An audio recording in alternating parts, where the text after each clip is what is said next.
From Washington, D.C., welcome to the 139th edition of the Harness Racing Alumni Show. I'm Freddie Hudson, and I'm here today with Trade Martin and Bob Marks. The Harness Racing Alumni Show with your hosts, Freddie Hudson and Trade Martin. This week's Alumni Show is brought to you by Bill Houghton, insuring standardbreds and farms for over 40 years. Bill knows the ins and outs of equine insurance. Make sure your equine investments are protected. Call or text Bill at 954-655-5547. That's 954-655-5547. Call Bill now. This week's special guest is Dr. Sam Barbera, one of the top cardiologists in the world, whose family has been involved in harness racing since the mid-'70s. His dad and uncle have owned some of our sport's top horses, and his cousin is Dr. J from Hanover Shoe Farms, Bridgette Jablonsky. Sammy, welcome to the Harness Racing Alumni Show. Wow, thanks. Great to be here. I'm so excited to talk to you guys. I love horses, and this is going to be a lot of fun to just hear what you guys want to know. I'm so curious about what we're going to talk about. I mean, I have a basic idea, but remember, I take care of humans, so my knowledge as far as veterinary medicine goes is kind of going to be only based on what I think of how humans handle heart rhythm problems and things like that. And my cousin Bridgette would be a lot more up to speed on how horses handle Lasix and things like that. Well, Sammy, didn't Tony Alagna have you look at a horse at one time? Yeah, we did. There was a young, he was a 2-year-old. We had a real well-bred horse. This was a few years back, and the horse had an arrhythmia, and his resting pulse rate was twice what it should be. It was like 70, which is fine for humans, but not great for a horse. And so he was in what we call an atrial tachycardia, and he started to develop a weak heart muscle. And that was picked up on an ultrasound of the horse's heart. And he was brought over to New Bolton Center. And I did a lot of phone calls with the people there, since they don't really have a specialty of cardiac arrhythmia for horses. They have heart specialists, but not rhythm specialists. So we did a lot of back and forth on how to try different medications to see if we could prevent the arrhythmia from happening. Unfortunately, anything we tried really didn't work, and the horse didn't make it. But it was an interesting experience. It was sort of sad, but we really, I was fascinated to see the way vets look at heart rhythm problems. And I really at that point said, geez, boy, I wish this field was more advanced for horses, because you have a beautiful animal like this who's so just early in their career and potentially could have been a rock star for a racehorse. And then this thing happens, and potential would have been there, if this were a young, say, athletic human, a sports, professional athlete, would have brought that person to the electrophysiology laboratory and gone up, found that source of arrhythmia, ablated it, which is what I do every day, and cauterize the location, the spot where the arrhythmia is coming from. And since then, actually, more and more, I'm seeing on my Twitter feed more and more interesting, cases being presented, mostly out of Europe, where they are they're chasing arrhythmias with ablation in equine sports medicine. Well, Sammy, you've heard that the Kentucky Derby winner, a 3-year-old Medina Spirit, dropped dead of a heart attack following a training session. Do you think drugs could have caused that? It's possible. I know that a little bit. Read a bit up on the situation with Medina Spirit when the horse, of course, reached national attention. The horse was, found to have that steroid in their system, the betamethasone, that was more than what it should be. And obviously, I would imagine that was at least if they're, they made extra efforts to stop giving that to the horse at this point. However, if the horse was getting a dose of that, I don't know how, whether it was with malicious intent, intent to performance enhance the horse, or just it was an accident. Who the heck knows? I mean, Baffert there's a history there that people know about, and there have been, I think he had like 7 racehorses die in 2 years for some unclear reason in California there. So that's a concern, but who the heck, I can't judge that stuff. But it's possible. You think about what the steroid could have done to the horse's heart, and what the steroid could have done to the horse's whole cardiovascular immune system, everything. That level of steroid in a natural,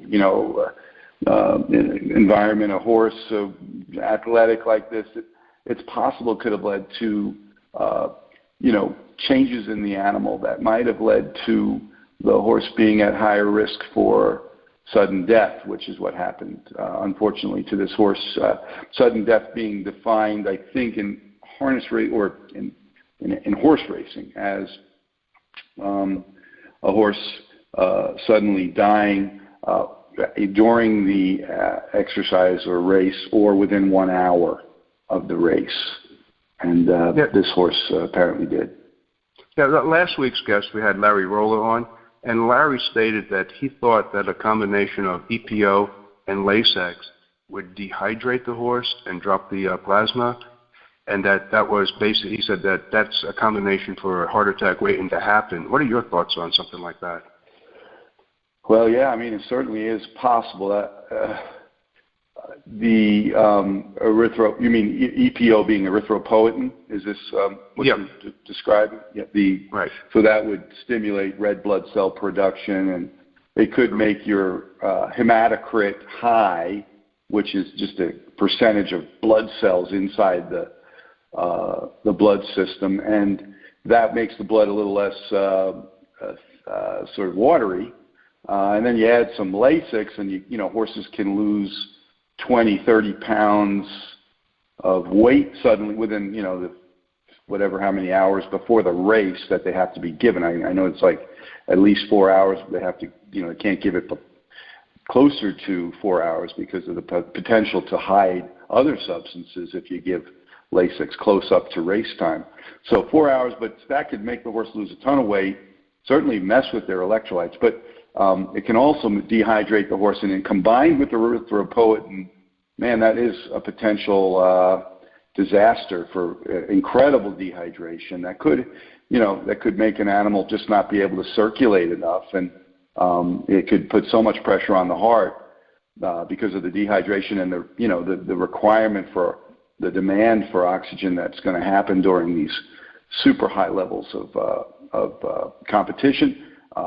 And the horse could certainly suddenly get ischemic, which means because there's not enough blood flow to the heart muscle because of the dehydration and the poor return of blood back to the heart to keep the blood flow going, that could lead to that ischemia, that lack of good blood flow to heart muscle could cause the horse to succumb to a life-threatening ventricular arrhythmia, a bottom chamber of the heart, electrical abnormality where the horse the switchboard of the heart, that's basically the heart is just a muscle that runs on electricity to signal it to go. It can go haywire in the setting of low blood flow and poor hydrational status. So that is a good possibility that that's what happened. I don't know. I didn't know that the horse was on erythropoietin.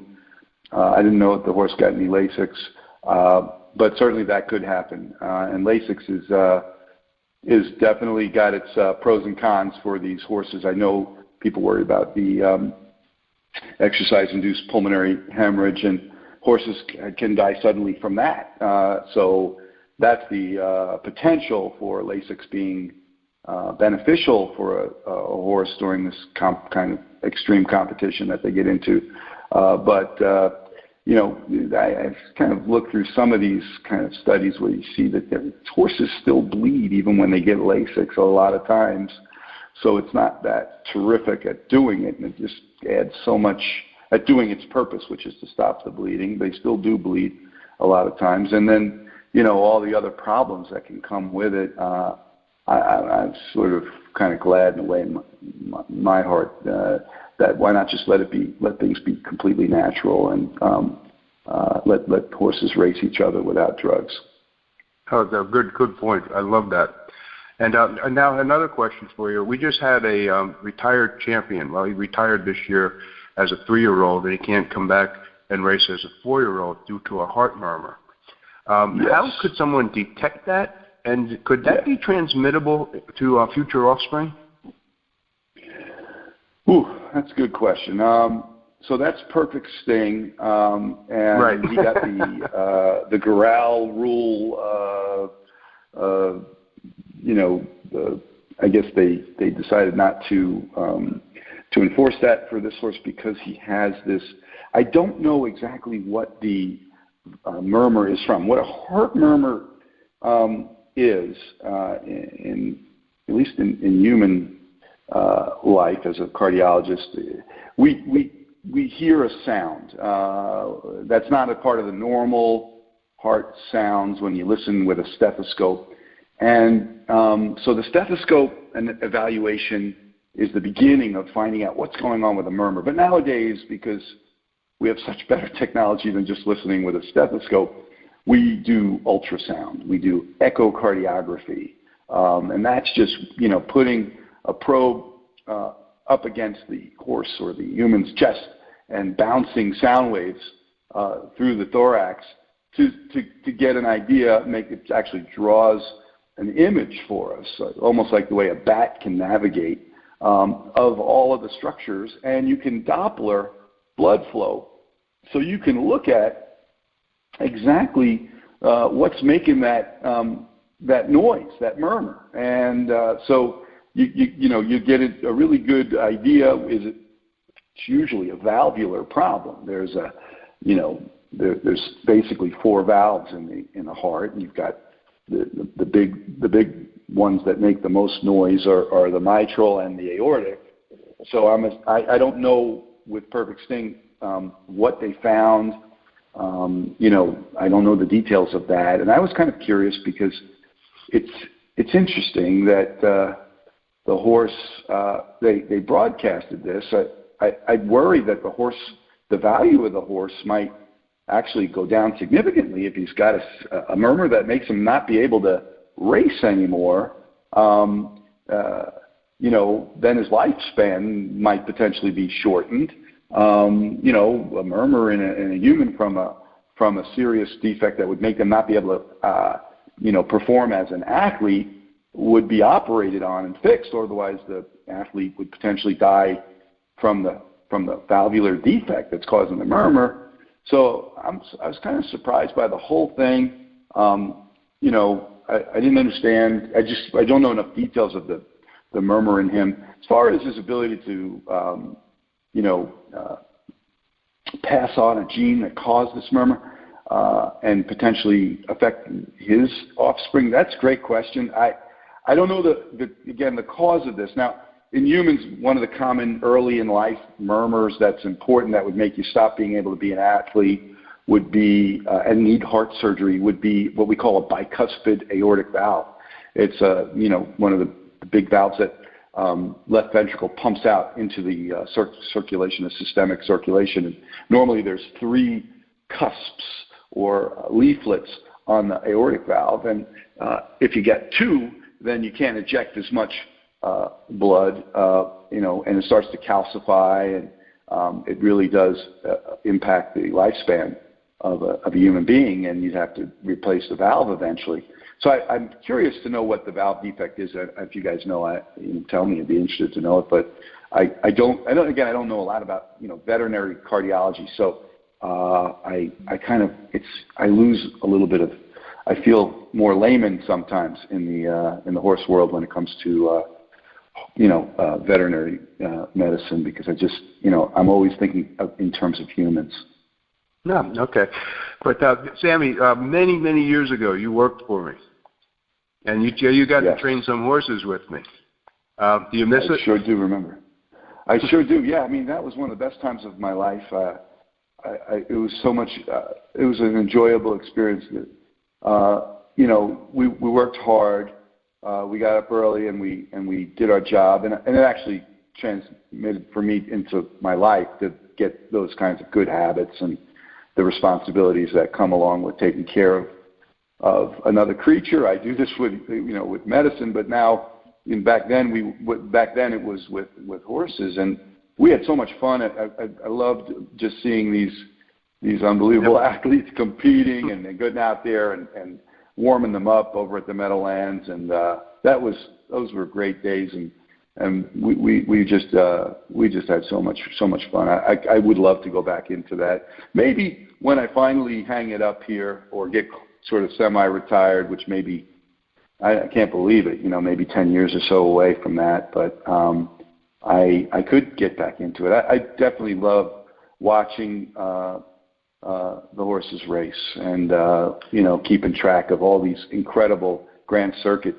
horses that we've been around now with my dad and my uncle's ownership, and now I even got a little bit involved with Abuckabet Hanover. We had him for his 2-year-old campaign, and then we sold him to the Crawfords, but he was really a terrific 2-year-old. But it's a tough game, and you got to be able to really focus, make sure you know what's happening all the time. And again, I'm just so busy with my job that I just didn't feel like I was ready to be owner of a whole bunch of horses just yet.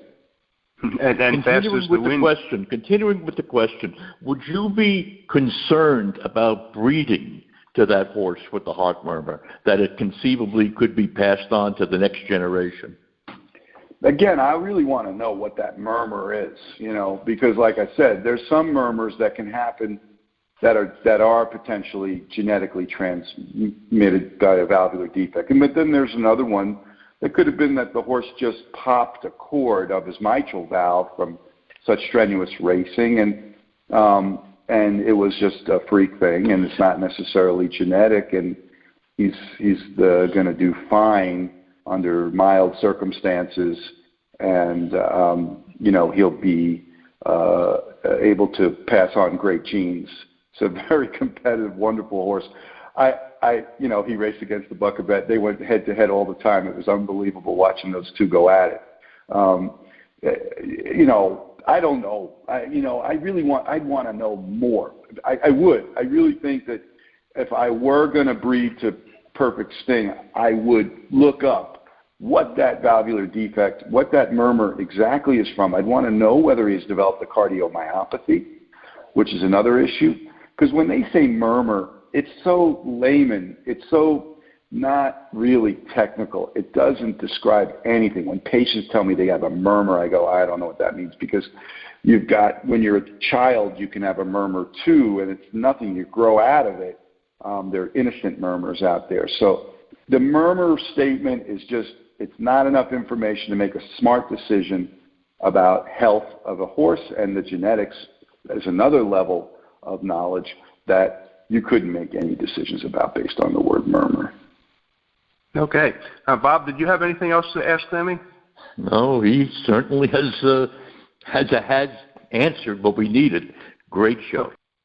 If you're buying or selling your home, Joe Rico is your go-to guy. Joe has been representing buyers and sellers on Long Island for 30 years. He is an expert in all types of sales. Don't settle for average. Call or text Joe Rico today at 516-524-4870. That's Joe Rico at 516-524-4870. You know what, Freddie? Give everybody Joe's email address. That's Joe Rico, C21@yahoo.com. The Standardbred Retirement Foundation has been rescuing and caring for Standardbreds since 1989. They now have over 470 horses in their care. Find out how you can help. Visit adoptahorse.org, the Standardbred Retirement Foundation. Sammy, thank you so much for taking time out of your busy schedule to join us today. Oh, man, it's my pleasure. That's a wrap for this week's show, and on behalf of Trade, Bob, and myself, we wish you all a great holiday season. Thanks for listening, and don't forget to tune in next week. The Harness Racing Alumni Show